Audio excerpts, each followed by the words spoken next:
Effective Conversations, Tips and Tricks for Talking with People Who Know Your Job Seeker. My name is Maya Cox, and I'm a program coordinator with the Center on Community Living and Careers. The purpose of this webinar series is to provide additional information and clarification on the discovery process. If you have questions during today's presentation, please use the chat box located on the bottom left side of your screen. There will be time at the end to address questions, and if we don't get to all the questions, we will also answer them in a Q&A session. You can also download today's presentation by selecting the file titled Effective Conversations Check and Connect. That's located in the pod identified as Files 3. It's right above the chat box. If you have any connectivity problems, you can also use the chat box to indicate those problems, and we will try to assist you. I would like to introduce Patty Cassidy, Senior Consultant with Griffin Hamison Associates, who will be presenting today. Patty?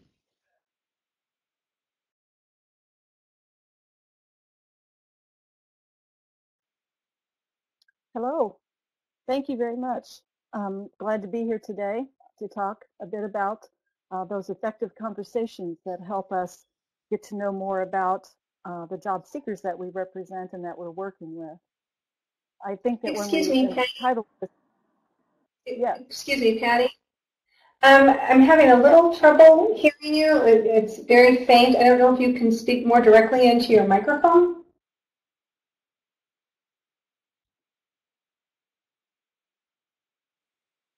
I know that I'm hearing some echoes. Does that sound better? It's a little bit better. Let me see if I can turn my volume up. How is that on my computer? Okay. All right now? If you speak up, I think that will be good. It's not the best. Okay, I will try to speak up louder, and I will try to keep my microphone closer to my mouth. How's that? That is much better. Thank you. Wonderful. Thank you. Thank you for the feedback. When we titled this, we wanted to make sure that the session would be guiding you to understanding the techniques and strategies that we might use to gain information more effectively when we have conversations with the people who know the job seekers well. When I looked at this recently, I just kind of laughed a little bit about them being tricks, and I hope that we don't take these as some means in which we are having a trick to get people to talk. But I think, like in any kind of conversation that we have with people, there's a lot of strategies that we use that we're familiar with, that we're comfortable with when we know people well. And then there are strategies we use when we meet people for the first time that we don't know well. And I hope that we will be able to share those today and have an opportunity to increase some of the tools you might use in getting people to talk about the job seeker in ways that provide you meaningful and good information to help you do a better job on behalf of the job seeker. Often we meet individuals, or we get the chance to speak to individuals who know the job seeker well, who really truly want to help and are very knowledgeable about the job seeker, but don't know what they're being asked about. They don't know what to provide you. They want to give you helpful information, but I think a lot of times what we find is that people want to give us ideas about the job. And for those of us who are those job developers, sometimes we're excited about hearing about good jobs, especially if people have a good connection for us, if they have a business and they know somebody that works within that business. But the purpose of this discovering process and getting to talk to job seekers, the friends, family, people who know that job seeker well during the discovery process, is really to gain more information about the person that we're representing, that job seeker. And how we describe that is, we want to get to know, who is this person, this job seeker. We want to know who this person is in a very thorough, round way, not just in terms of what job might be best. So we're going to talk a bit about some of those ways in which we can steer that conversation. And we already know that we will have had some of those conversations to begin with. We will have met, obviously, the job seeker. Usually we will have some home meetings with the individual, and we will have talked to that person. We will probably have spoken with family members, particularly if we're working with an individual job seeker that has more significant disabilities. Usually the family or support staff who might know the individual well, if indeed they have those kind of needs for additional people to help communicate. We probably will have spoken with the case manager or the VR counselor to have gained some information about the person, not just in writing, but preferably and usually within some kind of conversation, so people can give you their views about what they see that are important to know about the job seeker. But I think in addition, what is important is that this kind of conversation in the discovery process needs to also include why discovery is different from some of our more traditional practices. I think that there are some similarities through discovery in this new process that we're using in Indiana to say that there are some practices we will do that are similar in terms of going out into the community, talking to businesses, exploring skills, maybe in person in homes and in neighborhoods, but also maybe in community sites. But there are also some key differences in that we're probably not going to be doing some intensive testing and evaluation, or we're not going to be putting people through a long regimen of vocational experiences, for example. But timelines are quick. We want the discovery process to be done in a quick, somewhere between 2 and 6 weeks of time. We want the process to be done and completed. And we also want to talk about our commitment to the process, our commitment to ensuring that this is done on an individual basis, that we'll be effective with our time, that we will be doing this with some intensity initially in the process. We're not going to spread it out over 6, 8 months. It's going to be done quickly.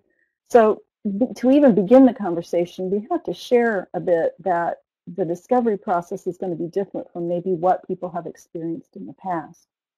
I think that sometimes we are working with job seekers who have been served before in other systems or other traditional practices. Maybe they've been in a vocational program through school.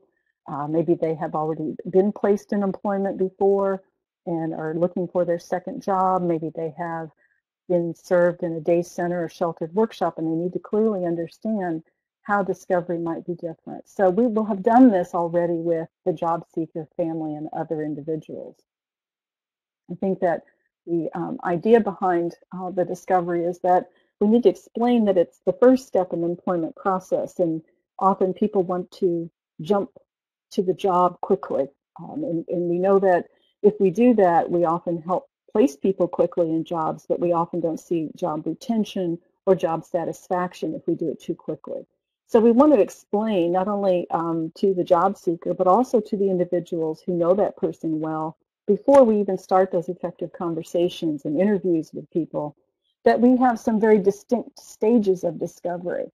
And those all need to be completed before the job development begins. And we always love to start with at home or neighborhood visits. Being able to meet people in the home where they live or the places where they're most comfortable is better than meeting people in our offices where we are in control and it's our power base, not theirs. We want to talk about the interviewing of other people, and certainly that's the process that we'll be talking about today. But that also we want to know about how we can identify those ideal conditions of employment for success, and knowing how to uncover the tasks and skills and things that the individual's skill sets that they have and what they can accomplish, and we need to know how to do that. We also will want to review what we're learning. We'll want to identify those vocational themes, and then we're going to draft this positive personal profile before job development begins. So as long as we're armed with the process ourselves, we know clearly what has to be done in that 2 to 6 week period of time, this quick process. We want to make sure that we're armed with that as we go into these conversations. I think it's really important for us to set that stage because we know that there's more work to be done because job development follows, and that's usually based on the creation of, once we've got those vocational themes, those lists of 20, or I think in your the vocational rehabilitation, the VR form, Indiana form, it talks about lists of 12. But regardless, we don't want to start the job development process in the middle of our beginning information or beginning interviews with the people who know the job seeker best. We also want to explain that we're not going to be just scanning want ads, and we're not going to be just filling out applications following this, depending on the individual. I think most people who are highly educated, well-trained, have a lot of work history and experience, will be looking at employment a little differently than maybe someone who might need extensive support for job development and job creation and job customizing for them. But for any of us, I think that the idea is that the services they get through our systems are not going to be simply taking someone out later just to fill out applications following this intensive discovery process, this very effective but intensive process. So we want to explain these things to the people who are going to be interviewed by us to make sure that they understand that we're not going to be using some of these more traditional practices of doing some testing and evaluation and then filling out applications. So in some cases, we might want to be taking pictures of people, not necessarily not taking pictures of the people we're interviewing, but of getting photos and pictures of people who are job seekers, who are working, doing something important. And we might even ask the individuals who are getting ready to interview about those pictures or videos that we might see that will help us. So armed with this content of what we're looking for, we got to begin having a conversation. We often go into our meetings and discussions with a checklist of questions. We have kind of a listing of basically questions that usually are about employment. Tell me what job you think is best. Where do you see Mike working? Where do you think Mike has been successful? And not that those are bad conversations or bad questions to the conversation, but we find that if we allow a conversation to unfold, that we will gain more knowledge and not have the discussion and conversation directed only towards one object, which would be ideal job goal. Because discovery doesn't lead us to that. Discovery leads us to coming up with broad vocational themes that help with job development. So don't ask those questions about what job would be best. Don't ask those questions about businesses. Although they might come up in the conversation, don't deny that comment is being made. We always want to graciously accept that information. But what we want is information about the individual job seeker. We're not seeking jobs yet, so don't jump to the job immediately. I guess the other idea to keep in mind in the back of our minds is that the questions that we want to ask and the way we want to focus our conversations, our interview and conversation, is around those elements that are on that vocational themes map. If you all remember that from the training and discovery, it looks like this. And the kind of questions we want to ask are around what are the kinds of tasks and activities that the person we're discussing, your job seeker, what kinds of things do they do and what do they do well? What are their skills? What kind of interests do they have? What are the personal attributes, conditions of work culture? All of the kinds of information that we want to collect need to feed into these components that will help us derive those vocational themes. So we don't want to just ask, what tasks does Mike perform? What are Mike's interests? Tell me about Mike's skills. We don't want to be that abrupt because we want the conversation to unfold. So how do we begin that? I think we have to remember that the questions we want to lead with will give us the answers to what we're looking for. We want to know when and where your job seeker is at their best. When are they happiest? What are they doing when they feel good about themselves? When and where are their support needs the highest? What do they need help with? Who are other people who know the person best? The individuals that you're interviewing are folks that may know this kind of content better than anyone because we're typically talking to people who are either family members, caregivers. We're interviewing people who know the job seeker well, not just anyone who happens to be in some relationship with a job seeker. We want people who know, love, and care about them to help us. So we really want to know the kinds of things that the person knows how to do, what things get them excited. And if you see this picture on the screen of a young woman who talked a lot about food and liking to cook and wanting to make a pizza. And she had never made a pizza from scratch. And here she got the chance for the first time. You can see the big grin on her face, tossing a pizza in the air. I mean, it just sort of reflects back that we want people to be happy and to know what they do well, not things that stress them out. And we're looking for the positives about what people know how to do and what things that people could learn to do. So we call those the resident skills people have, what resides in them already, and then those skills that could be emerging. So thinking about those, the kind of content we want to know, it really is more about what we wouldn't see from just those initial kind of interviews we would normally do. The normal interviews we might have, which are, tell me about the jobs you've had. What was the job you liked most? What was the job you liked least? What did you do best? What did you like about your supervisor? They're not directly related to just that information. It's all what's under the tip of the iceberg. So we want to see more and we want to learn more. And the conversations that we're having with others who know the job seeker well are not simply a conversation and questions being answered about employment alone.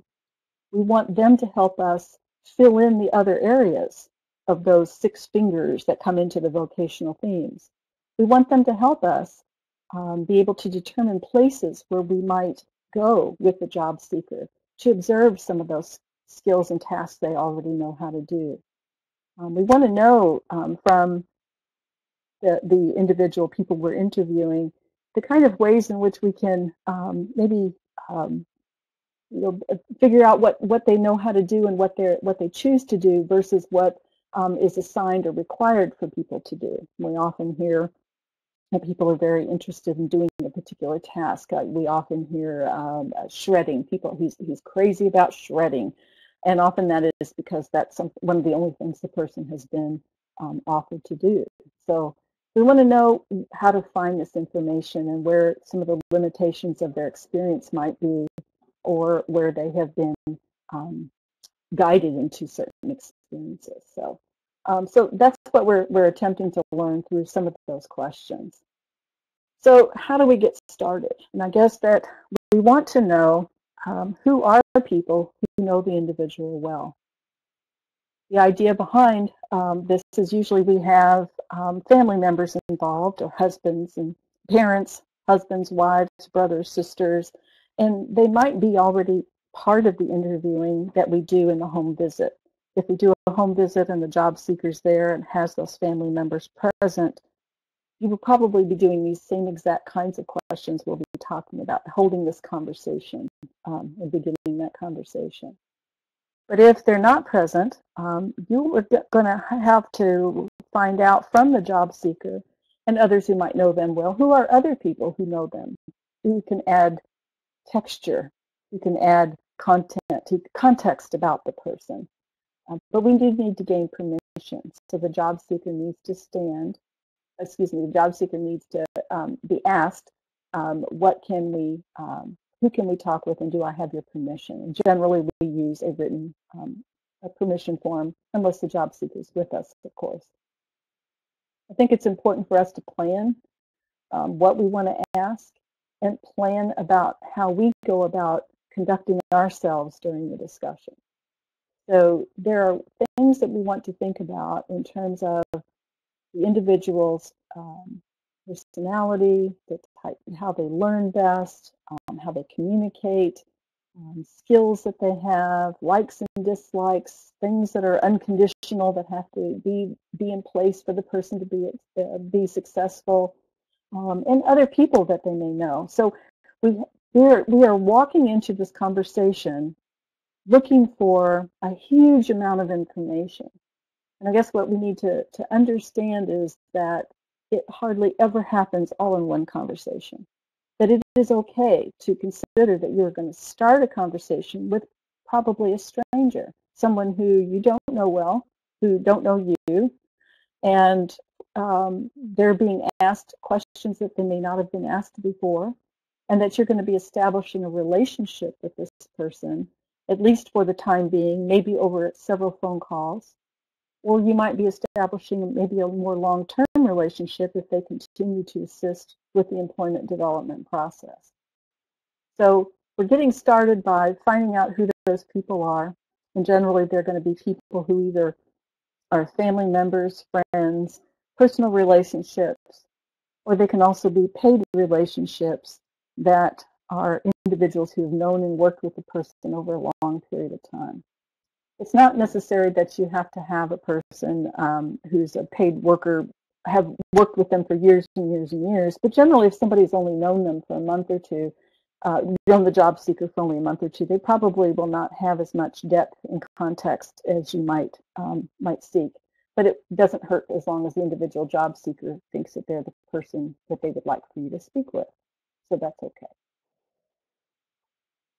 So how those conversations may happen, they are best if you can meet with people in person. I mean, it's always, in my opinion, a better way of communication for us to see not only to hear a person's answers, but also to see their body language, to see them interact with the job seeker, to be present so that you can feel out what additional questions you might want to ask or how you might get the conversation rolling better when you're in person.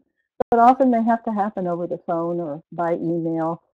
I think that emails, in my experience, have been less helpful, but I think that if you have to use a phone call, that's probably second best to the in-person. I think that you really need to know the context of the individual that you're speaking with to know what you want to find out more about, particularly if someone has been a person who's lived with the person versus someone who has supervised the person. But I think that the idea behind all this is simply that you want to find out more and you want to be able to be prepared for that, but have it in context with the individual's relationship. We want everything to be open-ended, as you all have probably been trained many a time in understanding that we don't ask yes and no questions, but we want to keep an open-ended posit of a question so that people have a broad way to answer the question. And we call that process smooth listening, where we spend more time being authentic, truly interested, and really listening to the answers that people give, not preparing for the next question. And smooth listening is really about spending time being aware of where the conversation is leading and trying not to steer the conversation in a particular direction, but maintaining it in a positive direction. Just really trying to get input on skills, interests, tasks, things and environments, anything that can lead to the positives about the individual. We will often get those kinds of negative comments from people, and I'm sure that you all have experienced that as well. I think that this is something that has a really important process to consider, in that the positive directions and the content that we give is more positive is going to help us with the job development. The negative information we might get in terms of where the person has deficits, where the person has problems, it may be important, but it's only important in terms of how we might need to support the individual. And we will put that in parts of our discovery under conditions of employment and supports necessary. So just be careful when those conversations happen, when you start to see those negative information. Just graciously guide the conversation back to a more positive way in terms of if somebody says that an individual, when he gets angry, he throws, can you tell me what you do to help him with that? What works best for him if he gets upset? Can you give me some positive suggestions? And then if we can't guide the conversation, just switch to another question, and we'll go through some of those questions here in just a second. So we described this smooth listening in terms of asking questions that lead to a conversation that require us to sit quietly and listen, and not to fill in additional questions, one right behind the other. So smooth listening, in my mind, is a way for me to have a conversation with someone as a professional, but not engage in the conversation by oversharing or interrupting the conversation. So here's some examples of questions that might help us with those pieces that lead into the development of the vocational themes. And some of these might be more relevant to certain individuals and not as relevant to others.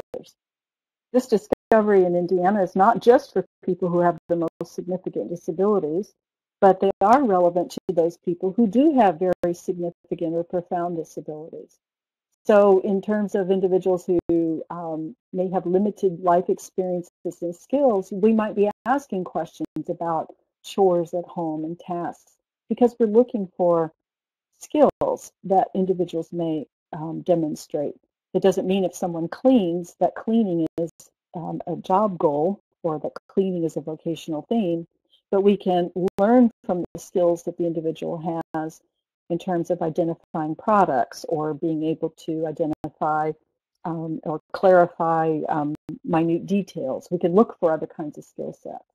But we can also look for things about family activities that, that maybe allow the person to demonstrate competencies they have in those celebrations.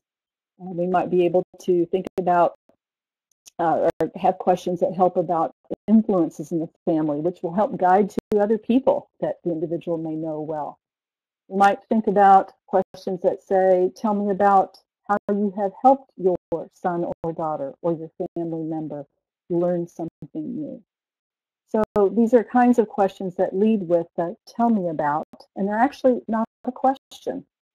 Tell me about is actually an imperative statement. So it really does not have a question mark at the end of it. It's really asking someone in this way of almost like almost in demanding information, but it's said in a nicer way. Tell me about. Give me an example. Talk to me about. So in this way, we are asking people some of these broad questions that could lead to activities, skills, needs for support, conditions of employment that will help us with furthering that conversation. Some other questions in terms of, rather than asking, what is your ideal job goal? What is the work? What is your dream job? I usually never ask those kinds of questions because they have really limited people. So if you ask a mom, what is the dream job you have for your son? That will certainly limit you as a job developer to never measuring up. We don't want that. We want to know more about the person. So we have 3 broad vocational themes that will help guide that employment development. So how about starting with someone's hobbies and interests? That at least can help us uncover specific things that make the person happy and excited and wanting to get up in the morning. But it can also lead us to those kinds of ideas for discovery activities where we might go and actually get a chance to observe the person doing these things. I like to ask questions around what people admire about the job seeker. So if it's a neighbor or a friend or a family member or a previous teacher, it's just not asking that question, what job do you see? But sometimes it actually stumps people a bit when you say, what do you admire most? What do you think gets this individual excited? What does he do? What is he doing when he's at his best? I think that sometimes it kind of stumps people a bit, but it changes the tone of the conversation to get people to speak in positive ways about the individual and the skills that they have and the interests that they have and the relationships they have that can help you learn more about the individual. So some of these other questions are about places where you might go. Where might I go? Where Mike might be able to show me what he knows how to do. Getting lots of full rounded information is very very important through this discussion with individuals. I think that sometimes we have difficulties with guiding the conversation. I think that we can often get distracted by certainly several things. One of them might be that the person that we're talking with and interviewing, having this conversation with, wants to take it just to the job. They want to only express what they happen to believe or know about the individual. And we have some difficulties guiding back to the content we're looking for. Other times we have the job seeker with us, and the person that we're interviewing might alter or change what they are wanting to share or express, or the job seeker might disagree with the individual, and that's fine. Of course, we all have a different view of people and their skills and abilities. But the idea behind this is to remain focused and not for us to get off task in terms of, I think you'd really be good at working at this business, or I would like my daughter to work here or there. We really need to remain focused on the outcomes of what we're looking for is confirming what we already know about the job seekers, something that we've learned. We're looking to gain additional information about places where we might go and skills that the person may have that we need to go verify or see for ourselves. We also want to get a good 360-degree view of the person. If we only have one view, which is that of the job seeker, or that of the job seeker and the individual's husband or wife, we're going to not see the whole 360-degree view of the person, and we might be able to get additional a view of this person's skills from someone else that could broaden our ability to support the person in a variety of different kinds of employment options. So we want to try to remain focused by going back to the same kinds of questions of being very purposeful and personal about the relationship that the person we're interviewing has with the job seeker.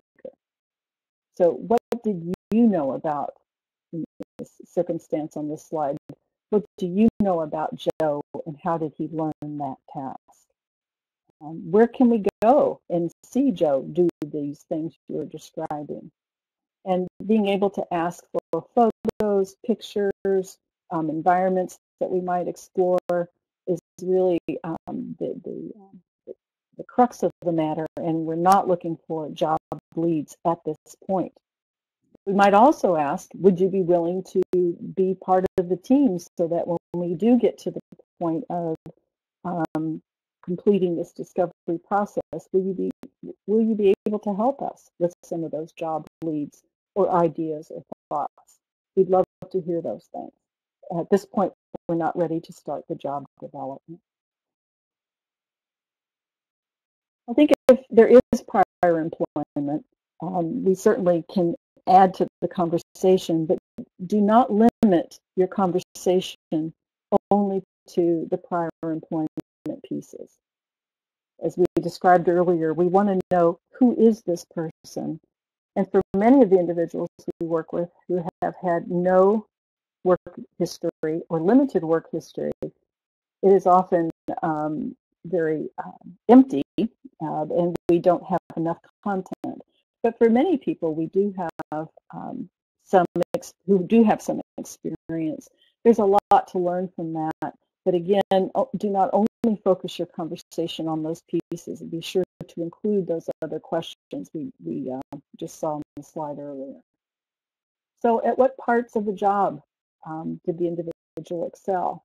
And this is obviously the job seeker themselves can answer these questions, but for those who have some limited experiences or limited ability to communicate, or for those people who for whom you want more other viewpoints, maybe a previous supervisor or a previous coworker, you might gain some additional information in terms of how the individual was trained, what would have been more effective, what was effective, what kind of equipment or tools might the individual have used, so that you can understand better the individual's skills and where they might be able to add additional skills to their repertoire. They might be able to learn more complicated things if you've seen that path and how that person learns best. Again, we're looking for other relationships that people may have. Certainly from previous employment, there might be other people who know the job seeker well who could also assist with this process.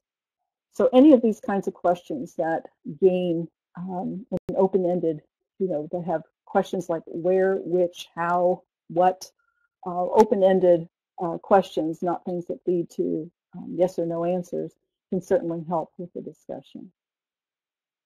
I think that for all of us, we've had opportunities to see conversations get sidetracked. My experience has been talking to people. When I interrupt the flow of the conversation, in many cases, I'm trying to relate to the person I'm talking with, I'm interviewing or speaking with. And when I'm trying to relate, I might hijack the conversation down a path that I would be on, but would probably better wait. If I had just waited, I might have gotten the true information, the true meaning of this. So we want to make sure that we are learning a bit more about the conversation and not get our own ability to hold a conversation in the way. And so we're going to talk a bit about some of those skill sets in terms of how we can help re-guide those conversations. I think when people try to help us, and I think that they're in most cases being the best of themselves, is wanting to talk with us, agreed to meet with us, wanted to be interviewed, and yet we're trying to, in this case, not have a formal interview with a list of questions, with a checklist of questions, but really having a conversation. It often maybe confuses the person we're speaking with. They're thinking that they're going to be asked about their opinions about where this person should work and where they might work best. So when someone asks us states those kinds of questions and says, don't you think Petco would be a good place? Or don't you think this would be a place you could work? I would love to see my daughter work as a cashier. Those kinds of comments that express their deep feelings about the individual, but also are what we call jumping to the job. I think that that's one of those difficult things about what we really need to know is not at that point yet. So just remind them that we're not looking for jobs yet. Thank you so much for that piece of information. I'll make a note of that. But at this point, we're not ready to start looking for jobs because we're still trying to kind of gather enough information that helps us really get some broad themes about this individual's life. And if the person, persists, just say, well, tell me, well, what about Petco? Why do you think that? Tell me more about that and why you think that is a good idea. If we find that people start putting in job description comments, they start to give us negative information. And when I say negative information, I'm usually referring to the impact of someone's disability and how it has prevented their success. I would not use the job descriptions, the locations where people want to work, or the business or the corporation where they think that the person should work, nor those negative comments in the discovery staging record. The DPG is the Discovering Personal Genius process that some of you have participated in the training in Indiana in the last several months. And what we suggest is that those pieces of information might be gone back to later when we're starting to develop our lists of employment opportunities, that list of 20. But also that if we have negative comments, we just want to verify and then translate that information into conditions for employment in terms of success, what is necessary for this individual to be successful. And lastly, what I think you can do in a culmination of this is to involve people that you are interviewing and having this conversation with, is to help develop a relationship chart. I think in the training, you all have had that opportunity to use a traditional person-centered planning chart with circles of relationships around the job seeker and helping to identify other people who know the individual well. We know from our years and years of work in assisting people that the greater number of people we have, that surround the job seeker in terms of employment supports and employment development, the greater number of ideas we have and the greater number of successes we have in helping people with social capital from our communities. So as many people as we can get involved in the process and that we can continue to learn from and grow with in the process would be tremendous on behalf of that job seeker. So as much as you can get other people to be identified and you can continue to interview would be fantastic. That doesn't always happen. A lot of the folks that we have are people who live very impoverished lives, have few relationships and friendships, limited family involvement, and so the more we can do to increase the number of people involved in people's lives is one of the greatest aspects of our work and what we can do to gain success or to help build success. So some of the more common conversation mistakes that we make is walking in, and I know that I have done this in the past, and I'm improving every day in terms of my interviewing. But I've often gone into a meeting or one of these conversations with people in terms of the interviewing and discovery with a checklist of questions. And I am trying to ask my question and record the answers as quickly as I can and have gone on to the next question without truly listening. And I think that I have improved my skills over the years in terms of being in tune to the person, looking at the speaker, making sure they understand that I am interested in what they have to say, and not writing down notes. And that's kind of an awkward thing to do, but I have become better at listening and better at remembering by doing this. Often having a checklist, a professional notepad, a yellow college-ruled pad of paper, and constantly writing is very distracting, as well as using a computer to take notes. Remember, we're wanting to have a conversation with people. So I have learned to listen very well, and then if there's some piece of information like a name or a date or something, I might have a smaller notepad and ask the person if it's okay for me to take a note because I might forget that.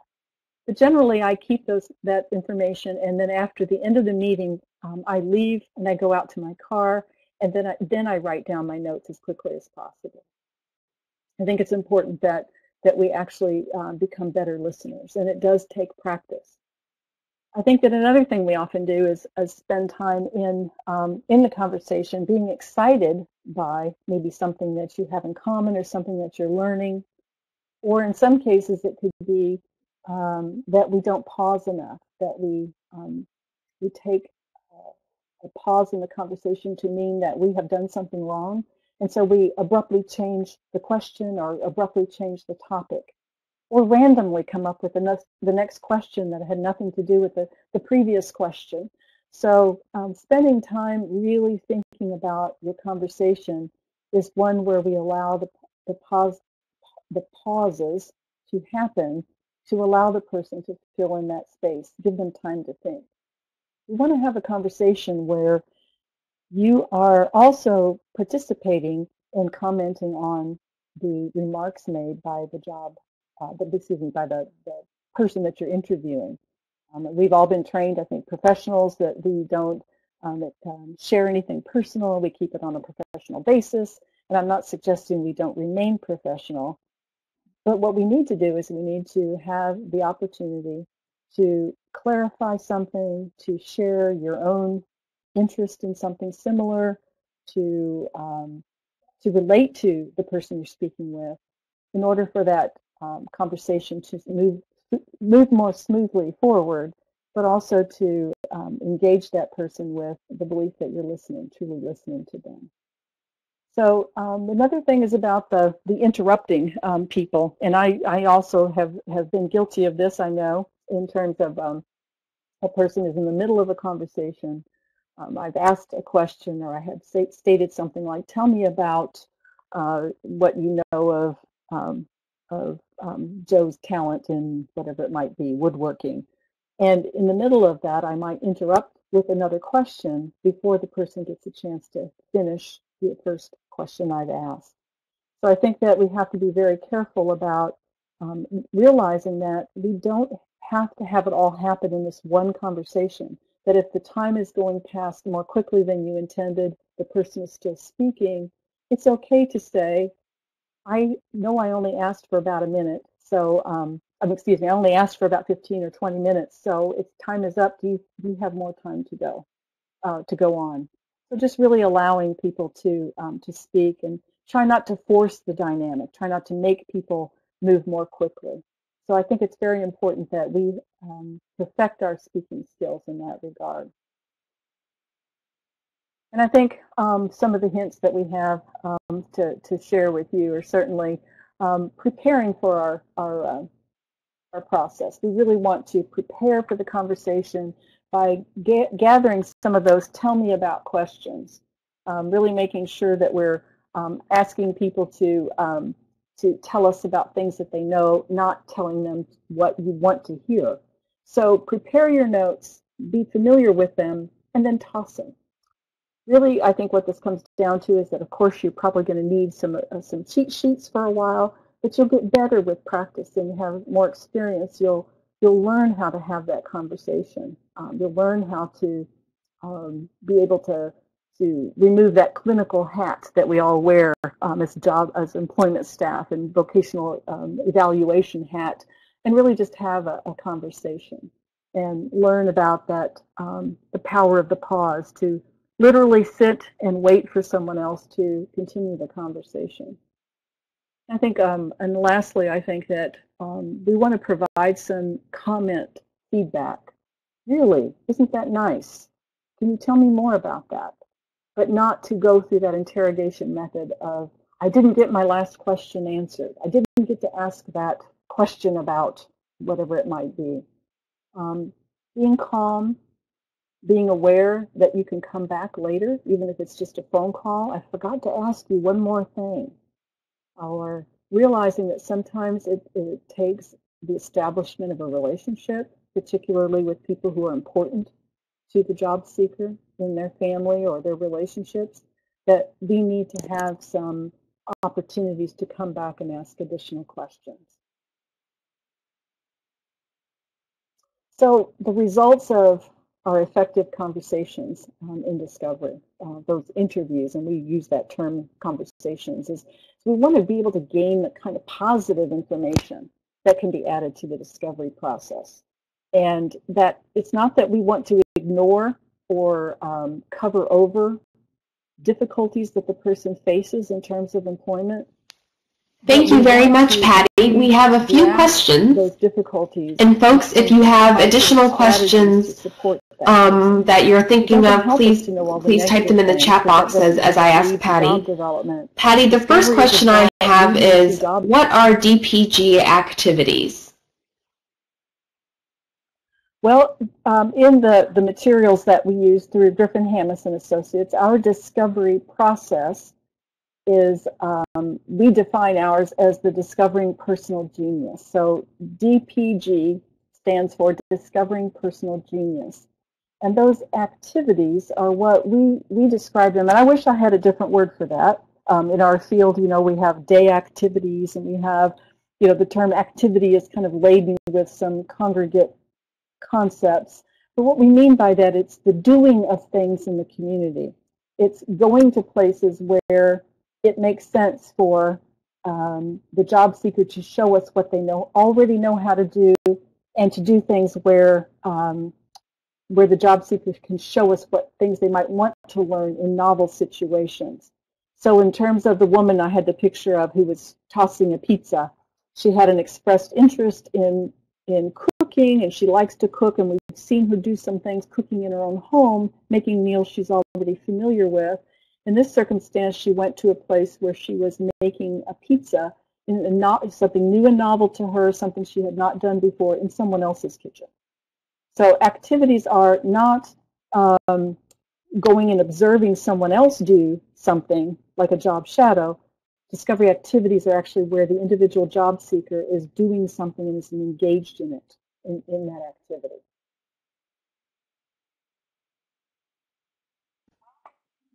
Thank you very much, Patty. The next question we have is, sorry, there's a truck passing by my house. What advice do you have for working with job seekers whose lives follow the rhythm of clienthood? In other words, what advice do you have for supporting job seekers who mostly have paid people in their lives and maybe not as rich of a support system? Well, in terms of interviewing others, sometimes we don't have a chance to include other people because there are no other people in the individual's lives except for the paid people who are in their lives.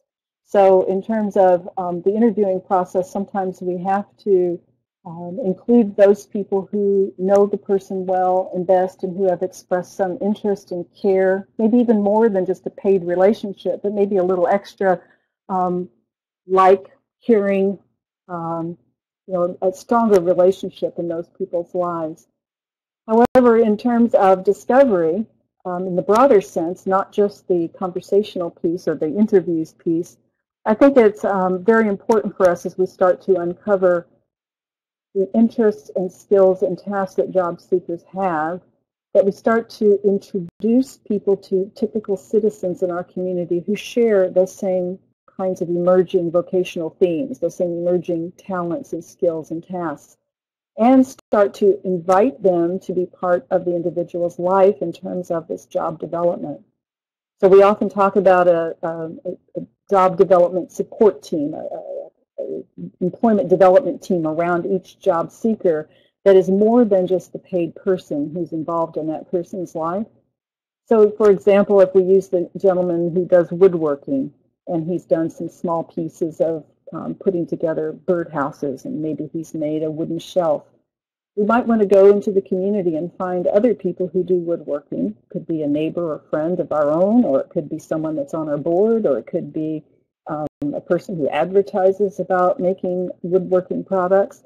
And in that informational interview process, go talk to those people, ask what they know about woodworking, and then maybe invite them or include them into this job seeker, introduce them to this job seeker, ask them if they would be willing to provide advice, include them in conversations, and call on them frequently, or have lunch or a cup of coffee along with the job seeker to ensure that the person is gaining new relationships in their lives.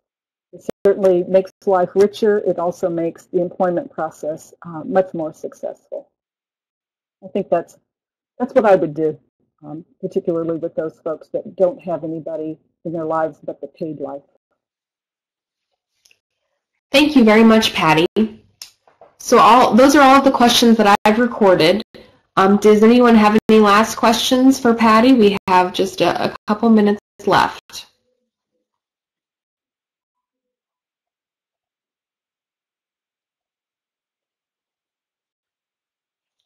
Okay, well, I want to thank Patty for being here with us today and sharing your expertise. We very much appreciate you sharing. And if you all have any additional questions, you can contact the CCLC.